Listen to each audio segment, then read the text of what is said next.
Yay! Welcome everyone to 2026 and our Catalyst Coaching Hour. I don't know who this. Oh, good. I was like, who Chris, is it's this person who Chris. just joined? I Right. figured We're like, it out. is it a stranger? You're gonna have to boot her out. That's what I was wondering. It's like, I'm just gonna keep a close eye on Well, this I random. couldn't figure out which, anyway, long story, but it was like asking, I have all these old Google accounts and it was trying to ask me which one to sign in on, and I just picked one of them. So anyway, it's So one of my you're accounts this from God you're knows this when. strange thing at the bottom here. 3D collect Yep, that's Culture for me. that's you. HQ. Okay. Yeah, Gotcha. that's me. I don't know. There must be a way to change the name somehow. I'm lucky. That's all I can say. We're just happy to see your face, Chris. Yeah. It's great. So yes, we're in 2026 and I don't know how you are all feeling about the holidays. My kids were only home for 2 weeks. I was telling Chris before we recorded that it felt short, but it also felt like enough for them to recharge their batteries and they were ready to go back to their friends and everything. So kind of these new ebbs and flows of the holidays for us in our house and would love to hear how everyone else's holidays were and any standouts, any they can be hard times for a lot of people too, right? We're missing significant people in our lives too. So I just wanted to kind of open the floor just for Well, I could start just because it's probably the most unique. I don't know that it's anything other most, but my son-in-law retired July 31st, and so he is having more fun than what God would think, the fact he has control of his own schedule. And they have been here now since before Thanksgiving. And because the Broncos got number one seed, they will stay through all the home games because he bought 2 years of season tickets.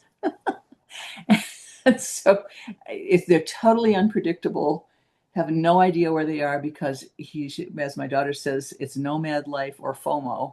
So everything that comes up, they've gone to Greenland, they've gone to Arizona, they're going to California, they're here, they're da da da da, and I have no clue.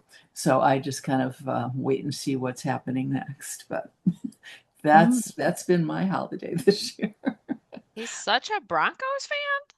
Like, that's so Oh, they were crazy. raised here, and the Broncos went to the Super Bowl Oh, 3 times during their childhood. So yes, they are both Bronco addicts. okay. Goodness. And how is that for you with your nomad people in your house? Like, It's very different mm-hmm. because, while he was working, there was some sense of schedule, and now there's absolutely no sense of schedule. And then it's also been interesting with them home. This is the longest time they've been in Denver. They have their own condo here, so it's not at my house, but um, we're getting an opportunity to see, can we coexist in the same area and have the right sets of boundaries for it to work for everybody. So Okay. we're kind of, that's a process all of its own too. I thought they were in your house. So that, No, no, no, no. They okay. are several years ago, because of everything that they had here where they had to come, they knew they needed their own place to have any hope for sanity. Hmm. Yeah. That's good. That's Yeah. good. Well, let us know So, if you need any coaching on that. yeah, could be. Sign up, Mary. Mary's organizing everyone. Sign up for Coach the Coach. Oh, that's right. Oh, okay. When's our deadline for that, Mary? For Coach to sign up for Coach the Coach? Anxious. Sorry, my I couldn't seem to figure out my audio button. This week. This Friday? week. Yeah, Tomorrow? just email me back. Yeah, just email me back. I think yeah. Because I'm going to start on the 16th I think it's on the 12th because on the 16th I'm going to start passing out the partners. So yeah, And I just let me remember know. you had put a date, but I couldn't remember what the I date was. did. I think the Let me 12th does sound I think it was the 12th. Let me familiar. look back at my email. So is that like I don't Monday or Tuesday? That's Monday. Monday. Monday. Yeah. Okay. Yeah, so the 12th, January 12th, and then on the 16th. But it's not hard pressed. I'm just trying to get everybody done by the 16th. And really trying to work hard to try not to have everyone, partner the same, but we've been doing this for a while. So, um, yeah. I'm sure it's a So, matrix, right? Like, yeah, it's kind of fun. I really, and I don't remember who I partner people with. It's just, yeah, it is kind of fun. But I yeah, mean, sign up, you guys. So get back to me. I'm in my 19th year of coaching for Catalyst. I realized wow. I Yeah. was like, what the heck? How am I that old? Surely this is a mistake. Oh, 19. Wow. We're gonna have to have a 20th like bash. I know. Have Yeah. they fun? That'd be Right? great. Because our first day of coaching was like 2007. Wow. Um, so yeah, so it's 2026. I think Yes. what somebody said, somebody was like, "Oh, well, I've been married." They were like, "I've been married 20 years. We got married in 2005." And I'm like, in my brain, 2005 is just like 10 years ago. You know what I Right. mean? Like Mhm. when somebody says 2005, I'm like, "Well, that's just like yesterday or 21 years ago, one of the two." Like, Yeah. Yep. Yeah, Sabrina, how long have you been in Florida now? Think oh, about that. we just got here. When did we get here? On the 30th, December 30th. So But you've we been, I feel like you've been living there like m the majority, or at least a lot of your time the last quite a few years. we've been doing the kind of here in the winter thing maybe since 2022 maybe. Yeah, Okay. Okay. 2022. Not that So long. not that long. Okay. How's the weather? It's like 80 something. Uh, You know it's snowing here, right? Yeah, yeah. I Yeah. got I see four golfers, right? Yeah. They're Okay. right out there. And see, I didn't get that earlier when she said she saw golfers. I thought she was in Colorado. I went, well, Yes. she's in Sure. No. Florida. Yes. Oh, They're out there in their shorts. Yes. Yeah, it's sunny and 80 today. We Okay. were up in the Woe mountains. is me, right? Like, poor me. We were up in the mountains this past week, and I can't tell you how many people. Well, we just got back today, like literally a couple hours ago, but I can't tell you how many people were in shorts on the mountains. yeah. It was hot. It was warm. There was barely Really? any snow. I mean, it was just they were just making it faster than they could, Oh you my know. gosh. Yeah, today it was snowing quite a bit up there, but it's this the conditions are not great. But yeah, it was crazy. So many people, and there were girls in cut off shirts. It was crazy. That's so funny. Spring skiing, but without the snow depth. Need. Right, exactly. Yeah. Wow. So, did anyone travel for the holidays? Nobody. We all Aside from, I guess, me in the mountains just now. yeah. I don't necessarily call that traveling though. No, I wouldn't either. It's like, a short drive. Hmm. We had plans to travel, but my David and I got the flu on like he went down on the 20th and I on of December and I went down on the 21st. So we had plans to go to my parents and to go to Myrtle Beach to see David's family and to host a New Year's party. And we got to be with each other in our home for 2 weeks, which we love each other so much. But at the end of 2 weeks, David was like, I'm out of here. So he felt better earlier than I did. So he went and golfed. I think we got a lot of time, quality time together. But it was a little different than we had hoped for the Oh, holiday. But we're feeling better now. Um, Good. yeah. And I think his yeah. golf game has improved over the last week. So there's hope for us here in North Carolina. Well, luckily you were home and like comfortable for when you were sick instead of like being around, elderly parents and away from your home and all of that. That's maybe a little silver lining. Yeah, that was one of our decisions too, is we did not want to get my parents sick. So, and I'm glad we did not because it was really bad. And yeah, it was like what, is that 2 weeks ago now, 2.5 weeks ago, and I still have a cough. So, Yeah. but we Yeah. enjoyed our Christmas tree, forcible rest. Uh, he allowed me to start juicing. He's not really into that kind of stuff sometimes.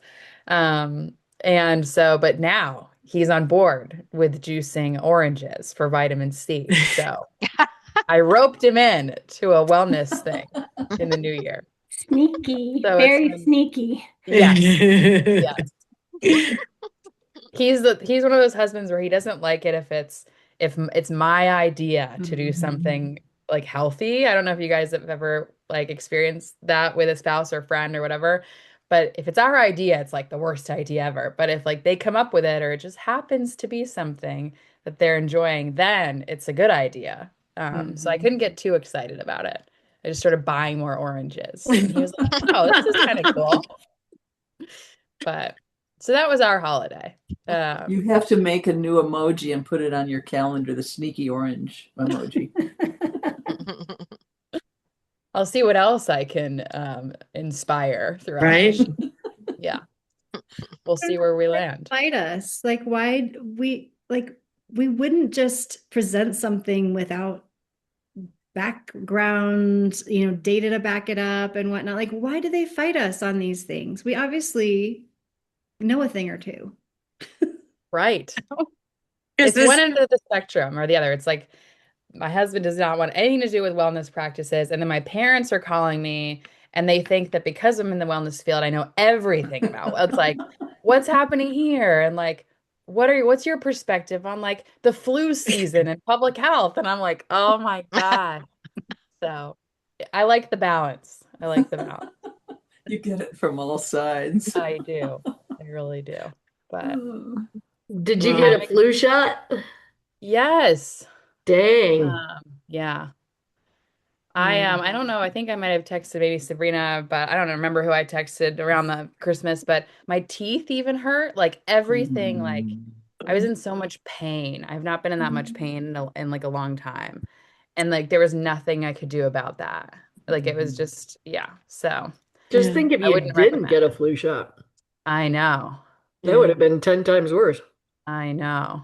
I hate it So when your teeth hurt, though. Oh gosh, that's one of the Mhm. worst. yeah, that is not something I've had COVID a few times and I had not experienced that with COVID. So, Mm, but I had flu A for Ah, That is the right. going entire time. around. So yeah, it's flu A. bad. And Yeah. I had heard it's brutal. Yeah. So it sounds like you're reinforcing that when your teeth hurt, I know.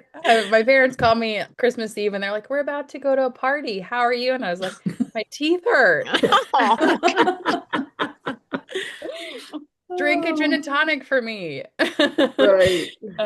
But I'm hoping that one of you all had a more blissful holiday than myself. But that's my recap in the Baker household. Yeah. I'm thinking I better go get my flu shot. Public health officials say it goes into effect within 2 weeks, so Ugh, there's hope for you yet. Um, I think that's got to be on my agenda this afternoon. Ay, ay, ay. Just don't go anywhere. yes. There, Don't go look, I anywhere. said, Don't See? talk to anyone. I'm going to Start juicing. Belize in a couple weeks. where are you going? Believe Belize. Ooh. Ooh, you better get the flu You shot. better get your Yes. flu shot, Cindy. I know. Ugh. what are Two you doing weeks. in Belize? Are you scuba diving? A lot of snorkeling, yeah. Mm. Snorkeling. Yeah. Yay. I Fun. know. I'm I gonna live know. vicariously through you. Yeah, if I Good. get a flu shot, I gotta go get it. All right, you just convinced me. Good. It's easy to get. It may Yes. not be the exact strain because it has mutated, like That's what that's I the other, heard. Yeah. yeah, mutated a bunch, but you know, it's better than nothing probably. Right. On So, a positive note, my oldest daughter also got the flu for Christmas, but she wouldn't have even have, if she hadn't gotten a rash, she wouldn't have even have tested, because she Wow. just felt like she had a slight cold for like 2 days, but she got a rash. And so last time she had the flu, she got a rash. So she tested and she tested positive. Um, but then she was fine. Like she barely Wow. had any symptoms, and that's how she got it is people at school where she works were getting it. They'd go out for like 2 days and then they'd come back and they're like, I feel fine. But they're like, but you knew you had the flu because you went and tested and you're contagious, and here you are coming to school right before Christmas and giving it to all of us. And so um, I know some places that strain that's going around, it's not hitting as hard. So I don't know if that's like different mutations or what that is, but yeah. That's good to know. But traveling for sure, probably a good Hmm. idea. Hmm. Yes. Yeah, I I did tell all my my daughter shots to in wear a October and mask. November. So, Mm.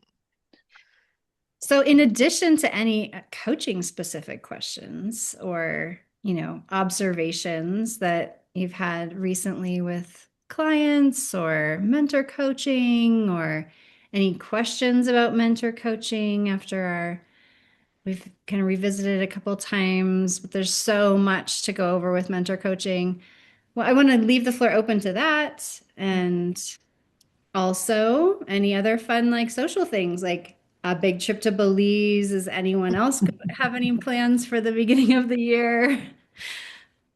I had a question about the mentor coaching training. I unfortunately wasn't able to make the live session, but the tape recorded one was great, and it worked out really well to watch that and participate that way. But I did notice in the breakout in the session where they had the example coaching and determining, the score that that individual would have received. There was everything from like 1 to 5. If not 0 to 5. I can't remember exactly, but it ran the gamut. And I know that there was a lot of discussion, and Lee, you talked about like why you would give what you would give and so forth. But um, I guess, how do we reconcile this? Like, how do we reconcile this very diverse or broad thinking on kind of where a student falls, and as we move forward to gain more consistency in how we're grading? It's a very good question. And I think one answer is doing what we did, right, in the mentor training of like coming together and talking about a specific skill or grading it. I mean, and that's this a similar process that happens when, a PSA is graded and then maybe the student doesn't pass. And then we go through and we review. And then most times, like I'll connect with the mentor to talk about any discrepancies in the grading. And sometimes we adjust that, and sometimes it ends up being really similar, but I think it is just like a conversation around whether it's we have a very different viewpoint on it, or it's we're overthinking about our process and our grading. I think that that can come up sometimes of Mhm. we're feeling too strict, or we're feeling too like loose with the grading, or we want to be able to give them something if we're noticing that the score is a little lower. So I think it's a lot of self-reflection and just coming together to talk about it. Um, so I don't know if that helps, Chris, but I think, Yeah, yeah. I think it does. And I think, probably in that setting too, everybody was overthinking, like, what do I give, how do I grade this scenario, And and so I agree with you. The more we review, like maybe, I don't know, like whenever we get together in a situation like this, like just having a little scenario that we all can talk through, it would be great to, the more we can do that type of thing, I think the more we'll all get on the same page with it. And it was just great to hear the feedback. It was nice to hear different coaches' perspectives and views and the way they see how that all works. So Well, yeah, that was a really I'll valuable. add that we are doing a few more things too. Like we are trying to be very purposeful in that to get better consistency on the team and just for us to learn in that now we're going to press record for the end when there's a PSA in a session. Then as the mentor coach, you're going to record the entire session because we're no longer giving feedback after the PSA. itself, but we are giving feedback to the other coaching session, right? And then throughout the year, Lee is gonna just like when she has a session with one of you where there's a recording, she'll reach out and say, "Hey, let's get together and talk about this specific session and how the feedback was given." Um, and it's just going to be a chance to hone in our mentor coaching skills. Basically, like we're doing it, trying to be a support individually to each mentor one at a time throughout the year. So then any questions you had about the session, you and Lee can talk about it. So that's one thing we're doing. And then we are going to keep doing exactly what you said, Chris, of we're trying to pick out things from the rubric where we keep getting feedback from the team of like, this is kind of tricky or this is a little ambiguous or something like that. So that's why we did kind of the values one. And this next huddle, we're doing vision because that's come up several times of just what are we looking for with that Mm-hmm. rubric. And Mm-hmm. the way we're going to do it, I think it will be really fun. Sabrina and Lee and I were just talking about it this morning. We're going to do it so that it ties into us as coaches. How do we explore vision with our clients? So it's very applicable to our coaching, but then also, how does it tie in on the rubric? How could we mentor on vision? So we're kind of going to tie it all together Awesome. with that. So I think so keep giving us feedback if you all on the rubric are like, I'm having trouble scoring this particular one. Tell us, and then we'll just put that in future trainings. Mm-hmm. So we are trying to be super strategic with that so that we can all just get our coaching skills up. So I think those are some good processes. I don't know if anybody has questions about those or thoughts about that. Or even And I guess my ideas. Yeah. I guess my question, having been a teacher, having been on teams, um, I don't think you're going to get absolute consistency ever. So, because humans are humans and we're going to see things differently, Mm-hmm. validly see things differently, not there's a difference between just plain missing it and Right. really having a different outlook. And so, is there a range? Like, would you be comfortable if we were within a point or two of each other as compared to being 0 to 5? Like, 0 to Right. 5 says you have an issue to resolve. Right. But if you're a two, if one's a two, one's a three, still do you check, but is it okay to say that's still within a consistency range? Mm-hmm. Yeah, Yeah.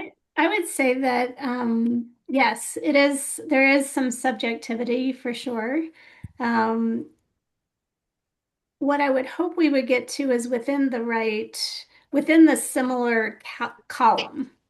So of You're right. emerging skills. Yep. So probably don't care if it's a 5 or a 4 as much, but there is a difference between a 2 and a 4 Mm-hmm. Mm-hmm. or a two and a Yeah. five, because that's a whole different emerging skill column.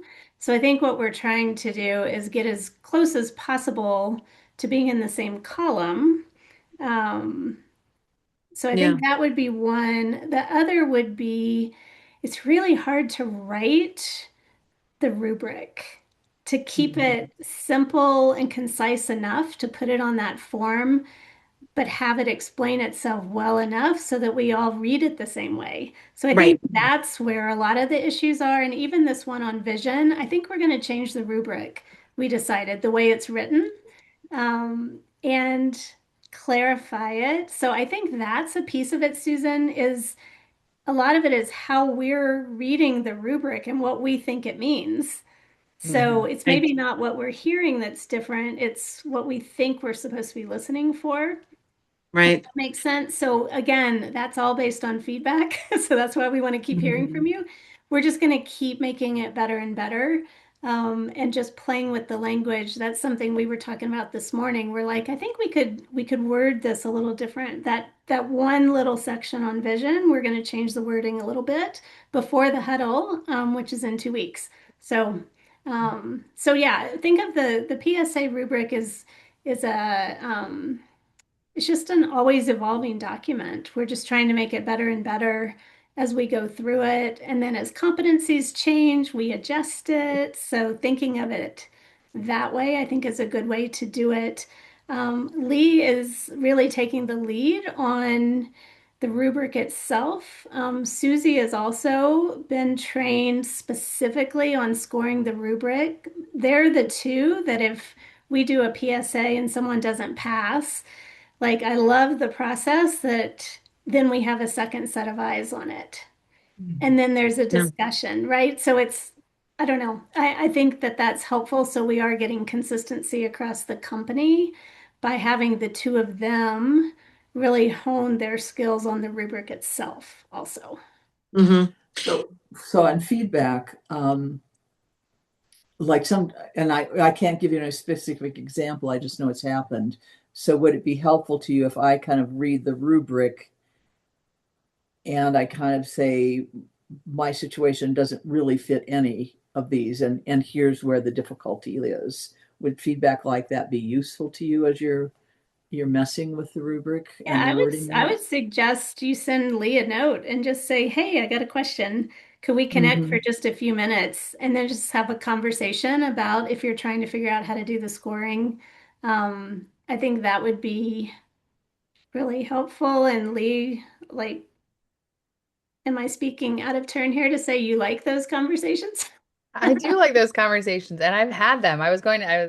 Susanna, after you were finished, I was going to say that Chris too, that if there's ever a time when you're going through the rubric and you just get stuck on a category, I would say reach out because like 9 times out of 10 we'll talk about it, and both of us will maybe have different ideas or perspective or a thought on how to score it, and we kind of come in alignment in our while honoring our own way of perceiving a coaching session, right? So I think it can be helpful, and it also affirms, you're not overthinking it, or if you're like, I am overthinking this, and like, and then next time you kind of know, okay, my gut feeling is the right feeling for Mm-hmm. this category. So I'd say if you ever feel stuck on a category too, yeah, the door is always open, and Thank you. it Yeah. can be really helpful. And I agree with what I love that we have that ability to reach out, number one, and just when something's fresh in our mind, that we can have that discussion. Because I think that is where trouble occurs. And I like what Sue was saying about us having maybe coming through a different lens to as we're assessing. And I think that's very possible. And, for example, in the training you did, that the question about client-centered, scoring it around the client-centered, where we had 0 to 5. I agree that to me is a red flag, right? We've got people saying 0, we got people saying 5.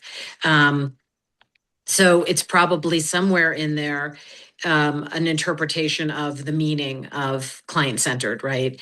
And so how do we answer that question in people who thought, it was whatever, a 0 and a 1 versus a 4 and a 5? How do we rectify that to say, okay, really the intent here is this?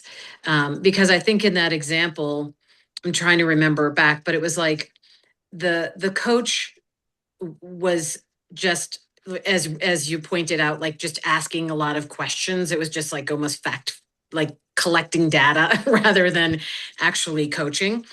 Um, but when I look at the rubric, it says a 0 to 1 is the coach directs the agenda throughout the coaching session. And the one thing that coach did not do was say like, oh, you should do this or you should do that, or like they didn't go there. So I think that's where, like in my head, I'm like, they're not a 0 or a 1. They were very low, but they were not in that 0 to 1. They were in the 2 to 3 for me.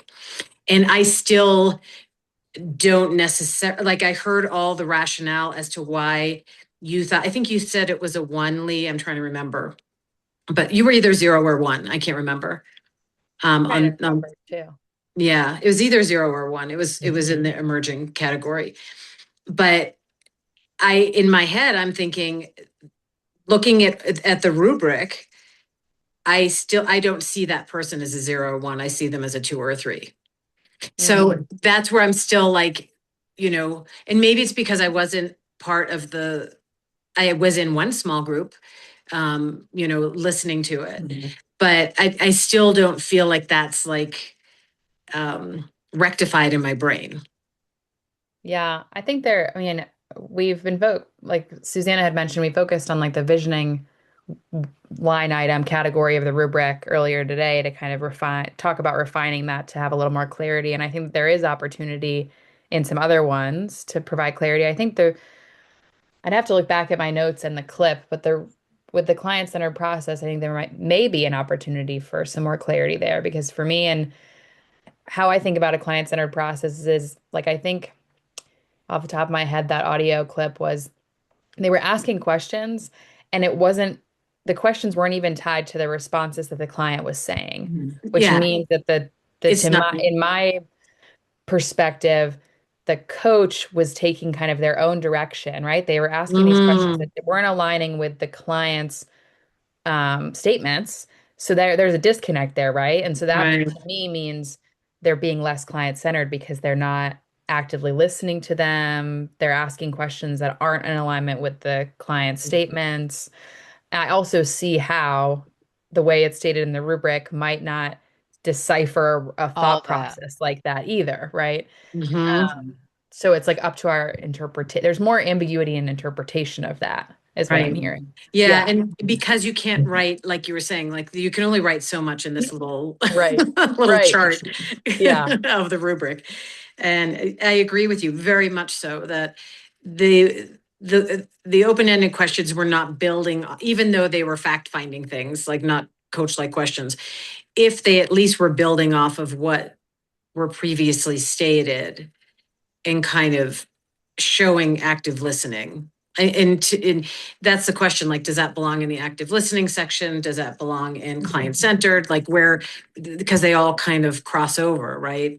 So you could say, okay, they weren't maybe active listening, but were they truly being not client centered, right? So that's, Right. are you grading client centered or are you grading active listening? Because I think Right. what I hear Lee saying is that by asking a lot of questions that don't relate to what the client is bringing up, the coach is still running the session rather than the client running the session. For the client to run the session, it has to at least go back to the client brought this up and I'm exploring what they brought up, as compared to they're saying X over here and I'm asking a bunch of questions about Y. And if I'm asking a bunch of questions about why, I'm not client centered. I'm taking my own feelings or reactions about this and exploring this rather than Mhm. exploring what the client Right. raised. And that's a good point, Sue. And it says in emerging directs the agenda through the coaching session is where if the coach directs the agenda. So then the question becomes, in that situation, was the individual directing the agenda or were they kind of, because I still think they stayed on the topic that the individual wanted to be I coached feel on. like they didn't. I feel like that coach got to the end and was almost lecturing the client, and the client was still saying what she wanted to talk about. And so they still didn't talk about, like by the end of the Yeah. session, they had not really addressed what the client was talking about and wanting to process, was kind of how the synopsis I got. That was like what I recall. I Yeah, I recall saw something in the notes too. Somebody, was that you, Caitlin, that put that in? Mhm. What, I can't see it on my phone for some reason. I agree that she started it, but I felt like as the conversation went on, that coach, it was like almost, I felt like she was very dismissive of Mm, what the client was trying um to mm, address. I feel like the client kept saying a couple times, but yeah, but it's this. mm. And I can't remember exactly, I'd but have I to got listen that back. I know. sense. I got Yeah. that sense that that client was having to keep saying, but it's this. It's this. A client might kind of shift, what they do want to discuss through the session, and that's a good thing. And I just felt Mhm. like for whatever reason, I just got the sense that the coach was like just kept I felt like the coach was directing it. Mm. I'd have to listen to it again, I think, I'll go back into the recording and listen to it again. Mhm.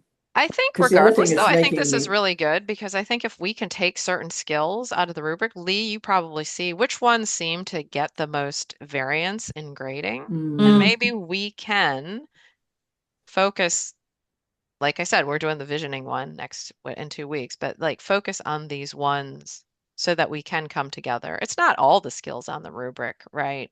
But I would mhm, say there probably are ones that are trickier yep. than others that we want to get better alignment on. So, Chris, I think you're right. Like this one Yeah. is one that seems to be like, whoa, 1 through 5 is a pretty big variance.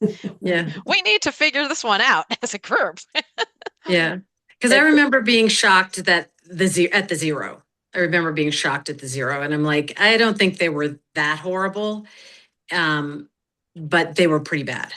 mm, But and maybe it's again sort of like looking through the lens, like Sue mentioned, of like, these are students. These are not people who've been professionals for 20 years doing this. These are students that we are assessing, the skill, and how they're implementing the skill. mhm. And I guess that like you said, Lee, the more we do this, the more we'll be able to see alignment and like, okay, this is expectation for a student, even though they're still a student. This is where like the non-negotiables are of, for this particular skill. Yeah. And I like I could look at back to see where the biggest gaps are. I do think visioning, client-centered, and off the top of my head, the one with the exploring readiness, like the scale, the Mm. ruler one seems to have some discrepancies sometimes. But I think it would be a fun opportunity to kind of tease out some of the ones that do seem to have that wider gap in interpretation and explore Mhm. how we can have more alignment. And like Susanna mentioned, I think ultimate goal would be to be within the same category, right? Like in a 2 or a 3 or a 4 or 5 or a 0 to 1, but not Mhm. be at a 0 and a 5, right? Kind of Mhm. come together into the same column, and Yeah. still honor our own Mhm. perspective that we're bringing in as a mentor. And then with Yeah, the feedback thing and you listening to feedback and having that included in what gets uh, recorded. Um, what I found interesting with situations often, and I don't know if others of you have run into this, is when I say this person brought up something 3 or 4 or 5 times and you didn't pick it up. There's usually something on the coach's side of that felt too sensitive, or I was a little bit afraid of that, or and so the feedback then becomes very useful for the coach to learn how to deal with things that they might feel uncomfortable about. But again, to score them, I would score them as not, they did not meet the client's need in that particular area, um, because they were told over and over and just kind of for whatever reason didn't ever go to it. what I was just going Mhm. to add too, in terms of big picture, the different columns of the rubric. Oftentimes, like the one we're talking about now, the client-centered process for emerging skill, there's 4 different items under just that one column. And Mhm. so often you're going to find, well, they did some of those, but they didn't do all of them. And Mhm. it's kind of, I kind of look at it as when you're comparing columns, you probably aren't going to check everything in every single column perfectly because sometimes it didn't even apply to that specific conversation. So it's kind of which is your best choice. Like they were more here than there type thing, which I think is sometimes where it gets ambiguous because even under that emerging skill, I mean, we've been talking about how the first one directs the agenda through the coaching session. We were talking about how that may be the case, but the other 3 were things they did not do. And I think she was more falling into those categories, like does not encourage or supports the client's agendas, does not elicit from the client why the area of focus is important, Mhm. is not demonstrating understanding of the client's meaning. So it's kind of like if you might be apt to say, yeah, that applies, I don't know about the first one quite as much, but the other three, but still, 3 out of 4, they're probably in that category. So kind of Hmm. that Hmm. type of a um, process as well. But again, Hmm. I think as we continue to fine tune the rubric, we'll just word these even better. So then it will maybe align better. Yeah, and I really like the idea of what Sabrina, when Sabrina was like talking through the why, and in the training, Lee, you talked through the why, Susanna, you talked through the why of where you felt they were. Going back and listening, I think, is going to be very interesting because it's like now you're looking through a different lens, right? And so hearing it again is going to help. And then looking at, what you're saying here, Susanna, like, okay, with those four, quote unquote bullet points, Right, and then three in developing, like where really how many of those can you check the box on for this individual? right. Yeah. Yeah. This is I why mentor coaching is a high level skill, Yeah, by the I way. love this discussion. I know. I I mean, love this this is discussion. this is why it gets into so many nuances. Yeah. So this is why beginner coaches are not mentor coaches. Right. Yeah. Very And good. like looking at like in developing, coach sometimes misses or acknowledges important keywords and phrases communicated by the client. And in that clip, she always did not acknowledge the key words and phrases. Mhm. She literally just went on to ask some other fact finding, Right. piece of information. Yeah. So that pushes you to the next lower category. Mhm. Because yeah. Yeah. And I will say in the like we're setting up at least like one a year conversation between each mentor and Lee to go through a Mhm. particular session. So this can be part of the discussion. Like you can literally, it can be about how you did feedback with the coaching. It can also be questions about the rubric of like, I was really iffy on this one. What did you think? Or something like that's the whole point of this is to allow the back and forth conversation in a specific moment, not just theoretically. Which is So, fantastic. That yeah, when you so have I those really think concrete. it's going to be helpful. That'll be a paid Mhm. session. So, I mean, it's something we feel is important to invest in all of us as mentors getting better at mentoring.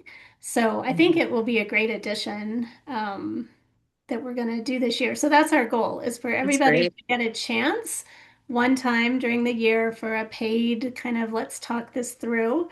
But if you want to go sooner rather than later, feel free to reach out to Lee and say, hey, put me down for one of these early sessions. I would really like to do this.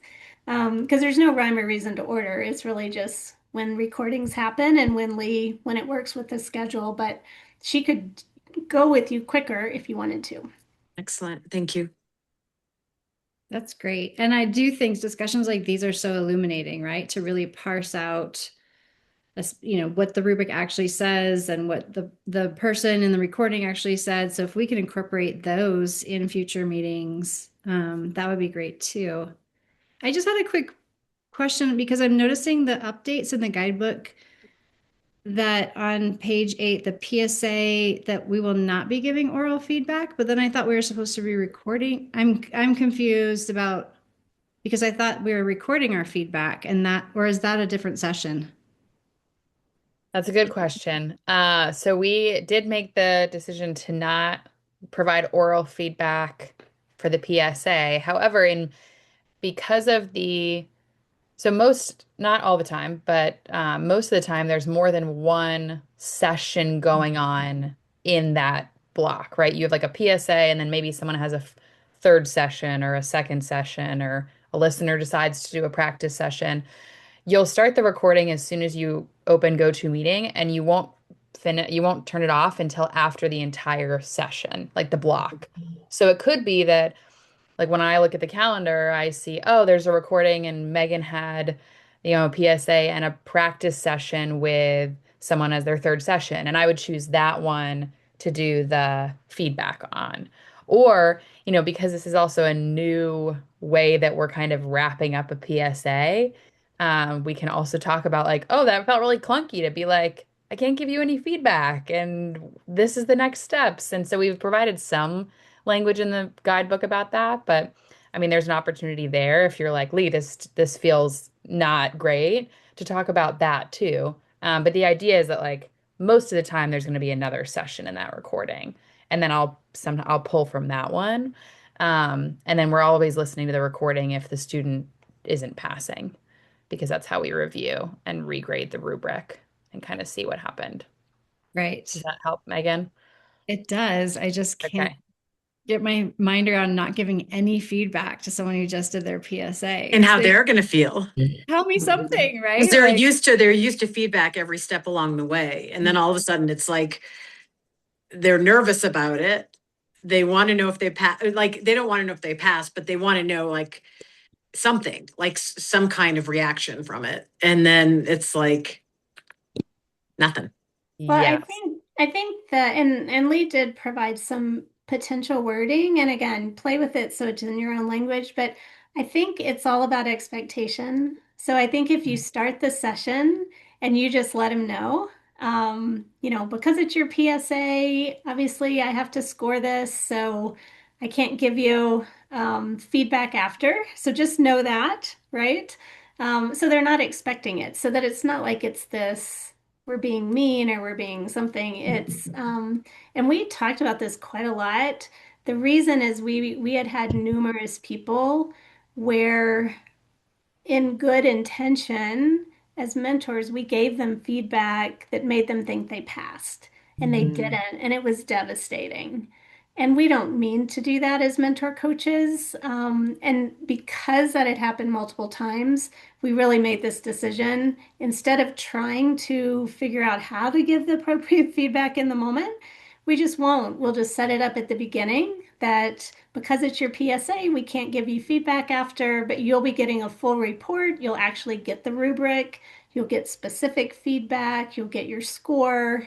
So, like, you can say all of that to them, but that is why. And then we will have to see. We might play around with it some more again if it does feel clunky, but that was the reasoning. It was a well thought out change. And Chris, So my question oh, here is just on the unloading of stress, which is a lot of what they're really wanting out of feedback frequently. Um, can we at least do the part of feedback? How did it feel for you? I was just going to ask So that that. they at least get to do their unload about how it felt to them. I just think they need something. And we can also say, like, because we're going to be scoring and you're going to hear in such a period of time, here's where you'll get all your feedback, and you let them do that. But still, I think they need something just to unload that stress. and it helps us Mm-hmm. Mm-hmm. with grading. But then they unload how they felt. And then we say nothing. Like, Yeah, well, you can just say, I would like to hear how that felt for you. okay, so I say, this is how it felt. And And then then they what do you tell me say? how it felt, and you go, okay. And mostly what they want to hear from my stuff is, when am I going to hear? And so I tell them I'm going to be sending it in today, and they will be back to you within 2 or 3 working days. Yeah. And then you will know, and you will have full feedback. But I don't, I don't know. I don't remember them really being upset about not getting a ton of it, because I don't tend to do a ton of feedback because of it being a PSA. Mhm. And I think what But Suzanne is talking about, if you set it up at the beginning, Mhm. because of the grading and coming to a bottom line, we're just not going to do as much of that Mhm. this time. But I'd still like to hear from you how it felt to you. Yeah. My fear with something like that is someone will be like, it felt great. I felt like I had such a good session. And I then, was fabulous. and then they're like, well, they didn't tell me that it wasn't great. So like, I thought I passed. Like that's I what could we're see it being a trying to avoid. slippery slope. I could see it Yes, being a slippery slope. is Right. the Right. idea is that, we've had these instances where in good intention, you're saying, you did a really good job. The coach is like, that felt great. And then 48 hours they hear from me that they didn't pass. And then I have to have the conversation around why that was the case and the scoring of the rubric and next steps. And and it's also an effort to put you all in less of a pickle in that Right. environment. If the coach is like, I did great, and it can feel uncomfortable to then turn around and have a very different conversation. So we're trying this out to kind of see, and like Susanna mentioned, there's a little bit of language in the guidebook that kind of offers a suggestion of like, you know, after this, taking a moment to take a deep breath, you just went through your PSA, reminder that, I can't give verbal feedback right now because I'll have to grade the rubric, but you'll get, a very detailed outline of scoring from the rubric and feedback from me, that's included in your email correspondence in the next few days. And, wishing you best success and thank you for allowing me to be your mentor. I think that allows us to then be in sync with if it goes one way or the other, right? And the other thing I wanted to mention, I know Caitlin and I know Yvette had a question, is that we're going to send students an expectations document, which we haven't done before, that outlines what to expect on their side of things. So they're going to know ahead of time that they're not going to get feedback in this session. And they're going to know kind of what to expect in their first session, second session, third session, from you all as the mentors. So our hope is that it all brings everyone to the same page and doesn't put you all in a weird position. It doesn't put the student coach in a position where they're thinking, I knocked it out of the park and my mentor said I was great. And then I heard from Nasty Lee 2 days later. And but we would love feedback on it too. If you're like, this is feeling uncomfortable, it's a great opportunity to talk more about it and see what could be adjusted as we continue to work out the next steps. But That's helpful to hear. Okay, I want to make sure that Caitlin and Yvette get to ask their questions. So I didn't have a chance to read through all of the updated mentor coach documents. I was trying to review it real quick, but I was just curious how this affects the timing since it's an hour and 45 minutes and 15 to like 20 minutes are supposed to be feedback per student. So I was just wondering if that was addressed within that document. I was trying to read it real quick. Zana, I don't know if you want to take this or I will, but it is mentioned because the expectation now is that there's two different scenarios kind of, and it's outlined in the guidebook that if it's you and just the student, the expectation is then you're going to turn around at the end of that recording for their PSA and listen to the recording. So that's factored in. So it kind of balances out. And then you're going to grade the rubric. So it balances out to a similar amount of time for that scenario. Um, and then if you have a full group, then I think, yeah, it balances out to the same amount of time, I would say, right, Susanna? Same pay rate and everything. And the details of those two scenarios are outlined in the rubric or the guidebook. Sorry. Does that answer your question, Caitlin? Kind of, yeah. I didn't see it. Was it in that highlights or within the guidebook? Because I was trying to look at both of those really quick.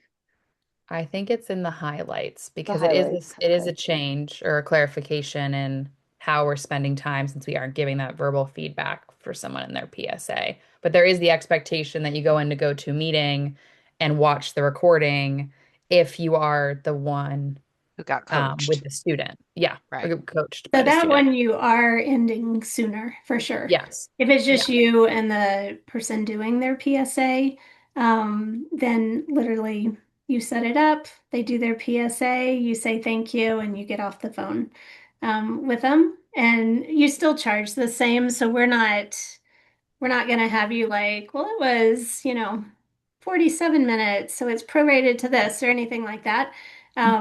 We just know in that scenario that then it is expected that you go back and listen to the recording because there's really no way to grade it otherwise and do a good job at it. And Lee did a good job of in the guidebook, how do you find the recording? How do you listen? So all those details are in there.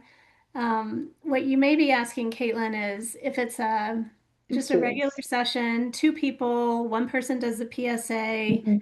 Yes. there's no feedback after, so you're probably going to be 15, 20 minutes quicker right, than if you do feedback for each.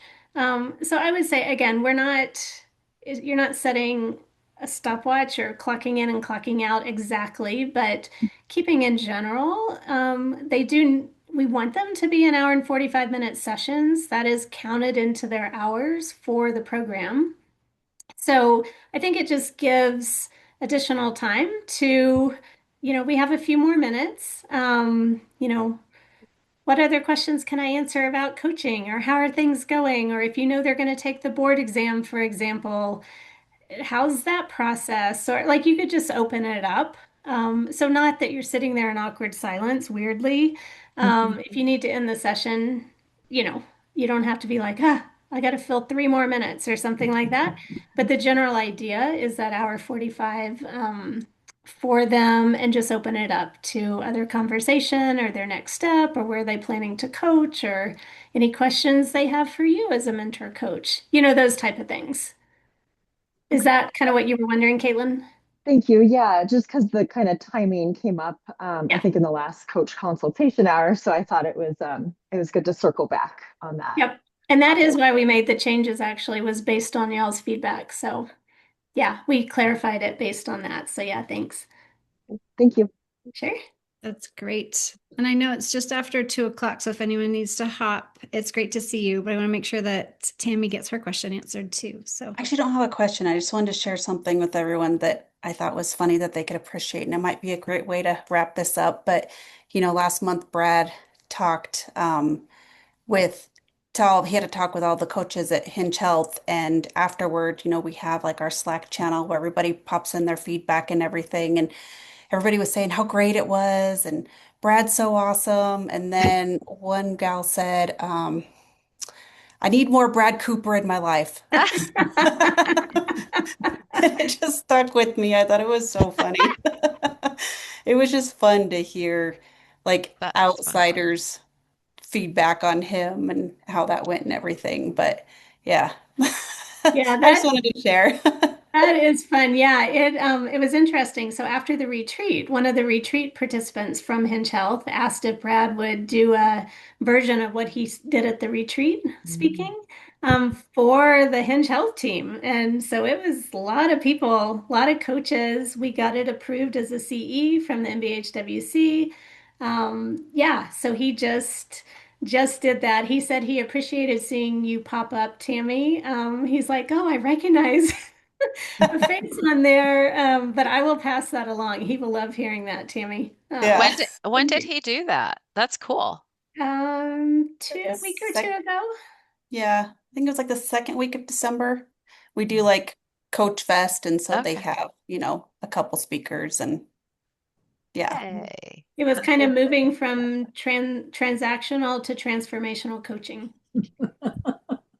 so good. That is a great way to wrap it up. That could And be like a t-shirt. I need Yeah. more Brad Cooper in my life. definitely for Susanna. Right, exactly. I I'm have gonna get quite that a made lot. for Susanna. I have a lot of Brad Cooper in Yeah. my life. Question mark? Yeah. That's great. Well, this has been wonderful. Really great discussion, really great questions. I think we could talk for hours about mental coaching. So as many times as we can make it work as a Catalyst team, let's keep the conversation going, because fine tuning and getting all on the same page, it takes discussions like this on those more ambiguous categories. And we So missed some of you at book club last night. I know. I was so sorry to miss it. Was And it I taped? forgot, I didn't get on my calendar, and I didn't read the book, and then I meant to go and listen, and I didn't get to it. Yeah, this No, has been crazy still. I'm I still in know. I didn't record it, quasi but holiday No. mode or Okay. something. I don't yeah. know. Yeah, Next I didn't time. record it, but I will send an email right now about when the next one is. So Perfect. yes, we've got the book, we've got the dates. yeah, we just decided that. So Oh, awesome. Excellent. yeah. I will get it on my calendar. Okay. And it's only half the book. So, it's Oh, Mhm. Half a book. Okay. Well, then we'll do the other half later. But like it's chunked into perspective, Yeah. so we can like actually read it. Cool. Um, read the first I'll part. send out the email right now so I don't forget. Although I am supposed to be golfing, but I'll send it. Oh, you poor child. I know. So Make a RSVP note. to Mary, and then Sabrina will RSVP to us, and we've got it going on. And we'll see everyone at the huddle in a few weeks. Yeah, sounds great. good. Thanks, Thank you. everyone. Thank you, everyone. Bye. Bye-bye.